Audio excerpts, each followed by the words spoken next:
Yana yer silkinishi sodir bo'ldi. Salom do'stlar, kanalda yangi bo'lsangiz obuna bo'lishni unutmang. Barchani Xudoyim o'z panohida asrasin. Turkiyada yana yer silkinishi sodir bo'ldi. Istanbulda magnitudasi 3.5, 4.3 bo'lgan ikkita yer silkinishi sodir bo'ldi.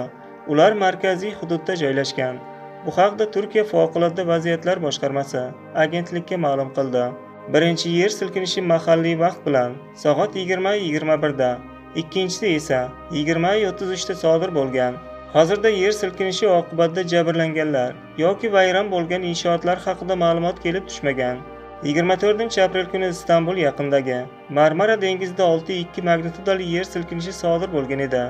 O'shanda hokimiyat vakillari 151 kishi jarohat olgani, o'sha kuni 100 dan ortiq yer silkinishi kuzatilgani haqida xabar berilgan edi. Sizlarga bugun yetkazmoqchi bo'lgan xabarlar shu edi. Salomat bo'ling. Bizni kuzatishda davom eting.